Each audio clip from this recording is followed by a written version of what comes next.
Michael and Gabby, an investigator, told us he believes just about every police agency north of Atlanta is out here right now. We now know that a rookie officer and a veteran were both shot. They're part of the Livonia Police Department. Take a look behind us here. You can see still a lot of flashing lights down here at the scene. This is on Jones Street, also called Georgia Highway 17. It's off of I-85. Gabby and Carol, here's what we know so far. Good news at the moment. No serious injuries. I want to give you a closer look. We're going to walk you closer to what's happening here. Two tow trucks are currently trying to pull this bus off of the embankment. This is on Cleveland Street next to South Pleasantburg Drive and Parkins Mill Court. Michael and Carol, we're feeling the strongest wind gusts since we arrived at Folly Beach at the beginning of our 4 o'clock broadcast. The wind just keeps picking up here. We're getting pelted by sideways rain. The sand is in all this wind. It's pelting us on the face. And a couple of times, photographer Peter Poole had to grab his camera to keep the wind from toppling it over here. Deputies say the man was spotted walking alongside the road waving those two swords. We just heard a very loud boom. Just heard a very loud boom. Let's go back to pictures here on the ground. You can see deputies are now moving really quickly. Just heard a very loud boom here on the 3900 block of White Horse Road. We see some K9 dogs down there. Carol and Michael, we are just over 50 yards away from where that person was shot and killed. Now, something very unnerving for you. I think we even heard those deadly gunshots. I want to show you exactly what's happening behind us here right now. Just under maybe 100 people or so are still out here gathered where the protester was shot. A couple of minutes ago, we also saw some City of Greenville Greenlink buses.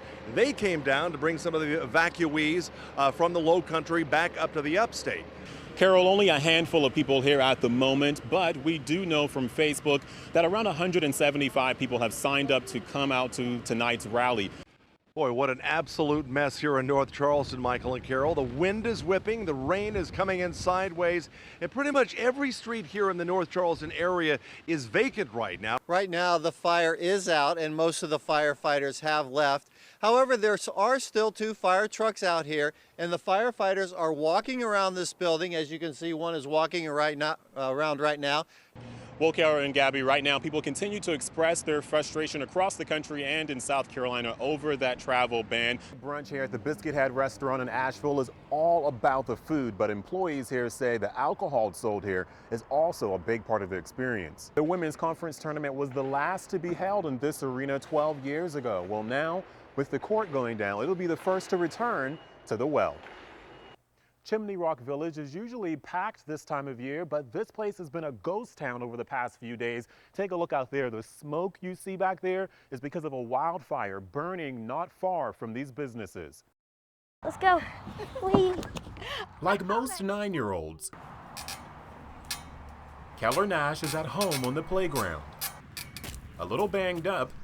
It's sort of like a boot to protect it. Toughing it out, but says he still hurts all over. My foot, my rib, and my cheek.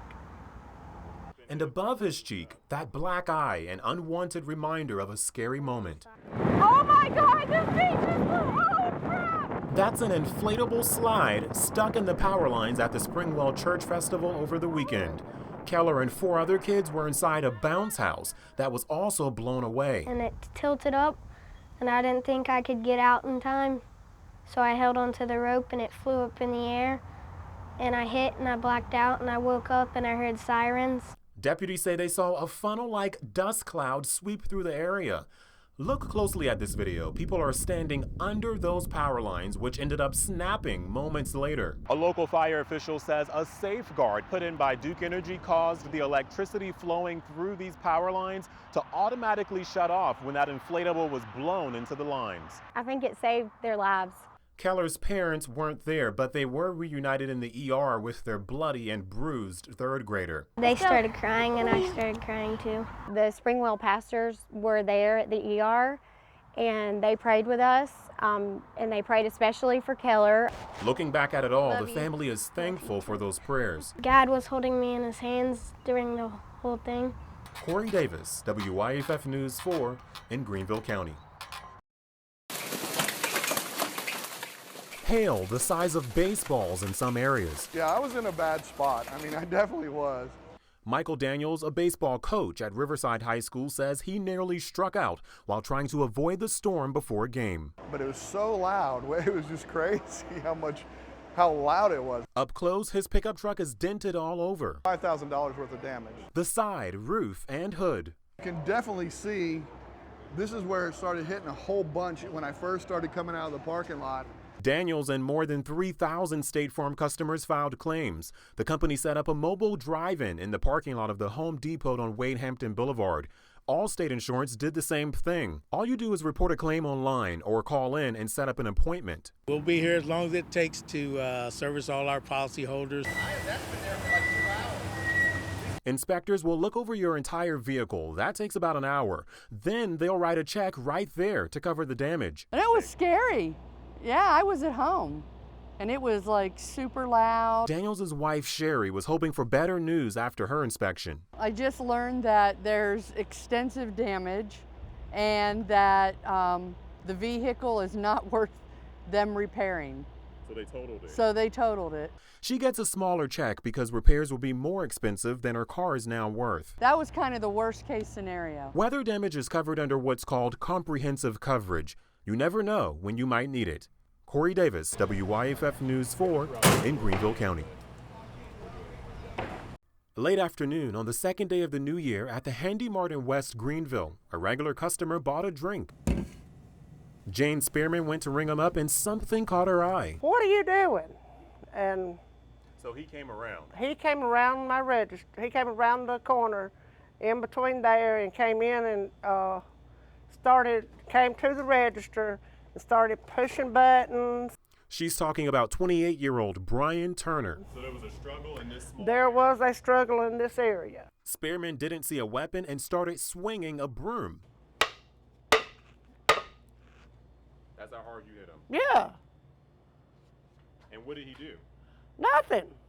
Here's everything knocked over during the ordeal. Do you still feel safe to come back to work? Well, I'm here today.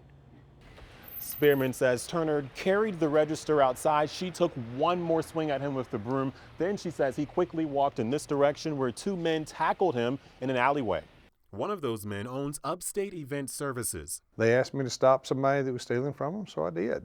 David Revel says Turner tried to break open the cash register in this sink behind a building. He says this is where they held Turner down until police arrived. Investigators say there was $76.81 inside the register. Revel says crimes like this are now uncommon. And we just want to make sure that the community continues to stay safe. He says the West Village Art District is changing for the better. Corey Davis, WYFF News 4 in Greenville. It's in my DNA, it's in my bloodline. What I do is much deeper than a punchline. Every word written to reach your core. Where I'm from, crime is the norm. Telling a story through a lens of his own, all while finishing a doctoral degree at Clemson University.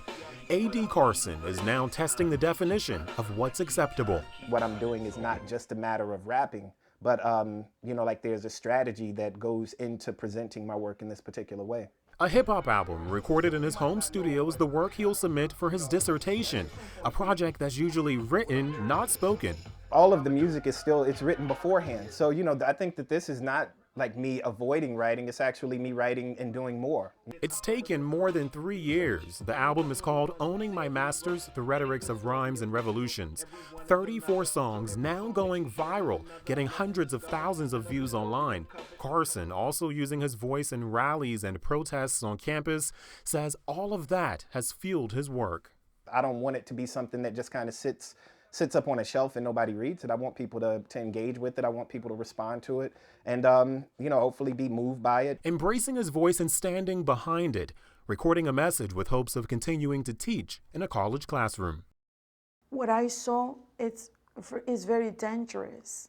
Last September, while waiting on her children, Ingrid Perez saw a bigger boy hitting a smaller kid on the playground at Lake Forest Elementary. I saw when he took him and putting him on the floor and then took him again and pushed him. The bigger boy admitted to the principal that he pushed the other boy to the ground twice and threatened to break his finger. Perez yelled from the car. I said, stop. And he's not listening. And I say, stop. He's not listening. She entered the playground. She says she didn't see any teachers nearby. But very far from the kids, very far. The district says the area was supervised. Statements in the incident report show that the teachers say they told Perez she wasn't allowed on school grounds. She checked on the smaller boy first. He's have a very red, his face and his hand. Then she grabbed the other kid by the arm to report him. For me, it's bullying. The teachers say Perez wasn't listening or answering them and took the boy to the principal. After that, Perez thought it was done, but she says she was arrested several days later at Greenville Memorial Hospital. That's where her husband was being treated. She was charged with disturbing schools. I said, why? I'm just defend a boy. I'm not doing nothing wrong. I'm just help him. Colin Metcalf was the boy who was thrown to the ground. There wasn't hitting, there was just pushing and dragging. His mother, a school teacher, says Perez did the right thing. I do think she kept him from being seriously hurt, so yes, I think she had to do it. The father of the other boy told police he didn't want to file assault charges. His son had no bruises, but he wasn't happy with Perez. She says she's a permanent resident with a green card. She just passed her test for citizenship in December. Now it's on hold. It's hard. It's very hard because I'm in this country for 28 years. She doesn't know if she'll ever become an American citizen. The thought of being denied almost too much. With the worry of citizenship, she prepares now for a trial next month.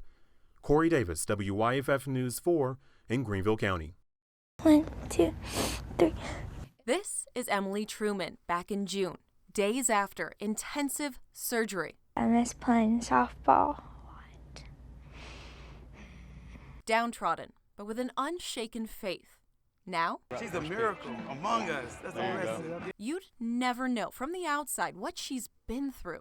Doctors didn't know anything till they put her back together again. We call her our little Humpty Dumpty. It's just sometimes the weather messes with my knees, but I'm fine. Emily was supposed to take part in Anderson University's softball camp last June. The crash happened 2 days beforehand. The day of the camp, I got an email from her mom saying that she'd been in a real bad accident. And I wasn't going to be able to make it. AU didn't just refund the family's money. Coach Tommy Hewitt sent a t-shirt, a jersey, visited the family, asked them to come sit at a game. Sometimes you get just a gut feel of something special is going on. Doctors and counselors told Emily she might be homebound for a while.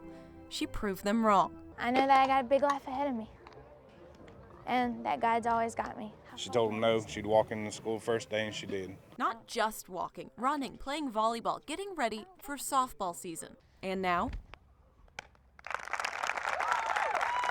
throwing out the first pitch. I'm really proud of her. I mean, she's came a long way. She's worked really hard just to get back to her dreams and goals, and so finally she gets to pursue them. She's amazing. She's coming from a dad. She's my world. She's my inspiration.